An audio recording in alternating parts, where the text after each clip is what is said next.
بسم اللہ الرحمن الرحیم۔ الصلاۃ والسلام علیک یا سیدی یا رسول اللہ وعلی آلک و اصحابک یا سیدی یا حبیب اللہ۔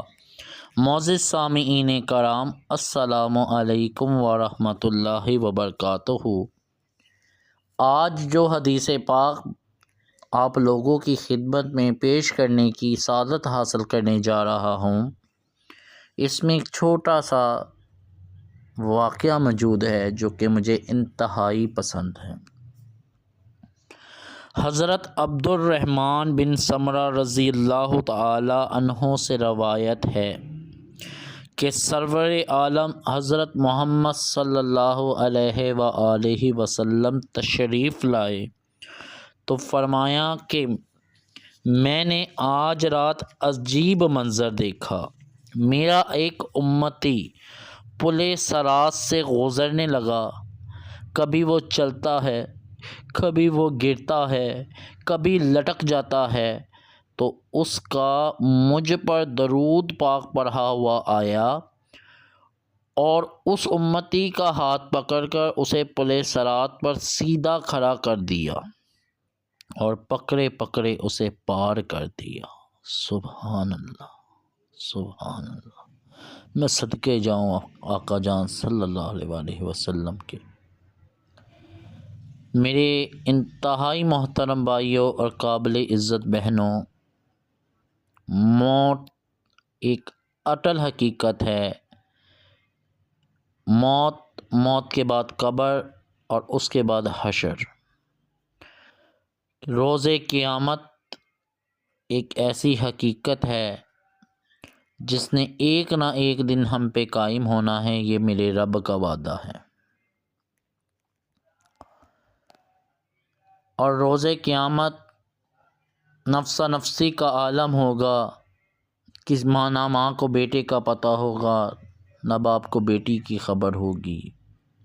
ہر ایک کو اپنے اعمال کی فکر ہوگی کہ نہ جانے میرے ساتھ اب کیا ہوگا۔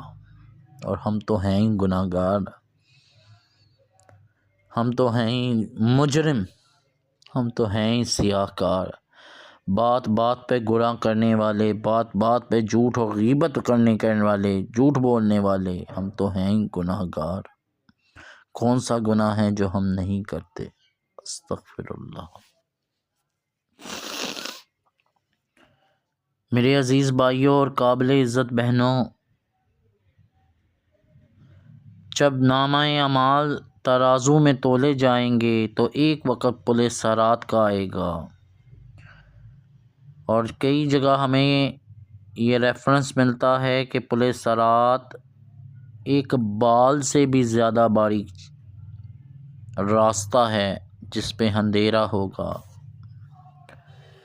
تو سوچیں کہ امت محمدیہ، بلکہ میں اپنے ذات پہ رکھ کے سوچتا ہوں کہ میں اگر وہاں سے گزر آؤں گا تو یقیناً جو اللہ کے نبی نے دیکھا، شاید کہ غالباً میں ہی وہ امتی ہوں جو کہ چلتا، کبھی گرتا، کبھی لٹک جاتا، رینگ رینگ کے ہم پل صراط سے گزر رہے ہوں گے۔ سامنے جنت ہے اور نیچے دوزخ ہے، ذرا سا پیر دائیں بائیں ہوا نہیں تو دوزخ میں ہمیشہ کے لیے جا پڑیں گے۔ اور ہمارے گناہ تو ایسے ہی ہیں کہ ہم دوزخ میں جائیں۔ تو آقا جان صلی اللہ علیہ وآلہ وسلم نے فرمایا،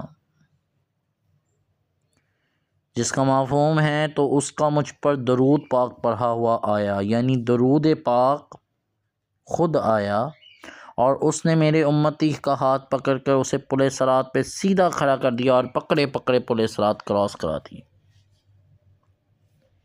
کتنی خوش نصیبی ہے درود پاک پڑھنے والے کی۔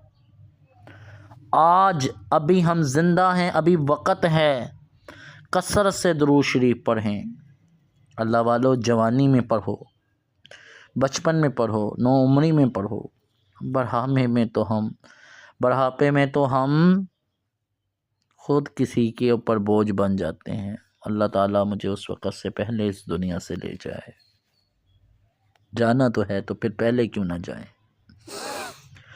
تو میرے عزیز بھائیوں، قابل عزت بہنوں، بڑھاپے میں تو بیماریاں ہیں، تکلیفیں ہیں، ہم اپنے چاہنے والوں پہ بوجھ بن جاتے ہیں، نہ چاہتے ہوئے بھی بوجھ بن جاتے ہیں۔ تو اس وقت سے پہلے درود شریف پڑھو، اس وقت بھی پڑھو لیکن اس سے پہلے اپنی صحت میں، جوانی میں، طاقت میں درود شریف پڑھو، ہمت میں درود شریف پڑھو۔ دیکھو درود شریف پل صراط پہ بھی کام آتا ہے، روز قیامت بھی کام آئے گا، قبر میں بھی کام آئے گا، دنیا اور آخرت کے ہر مقام پہ درود پاک کام آتا ہے۔ اسی لیے تو میں کہتا ہوں کہ درود شریف پڑھتے جائیں، درود شریف پڑھواتے جائیں، درود شریف لکھتے اور لکھواتے جائیں، 1 کروڑ درود شریف کی نیت کرتے اور کرواتے جائیں۔ صدقہ جاریہ کی نیت سے اس ویڈیو کو اپنے دوست احباب سے بھی شیئر کریں۔ دعاؤں میں مجھے اور کل امت محمدیہ کو یاد رکھیے گا۔ السلام علیکم ورحمۃ اللہ وبرکاتہ۔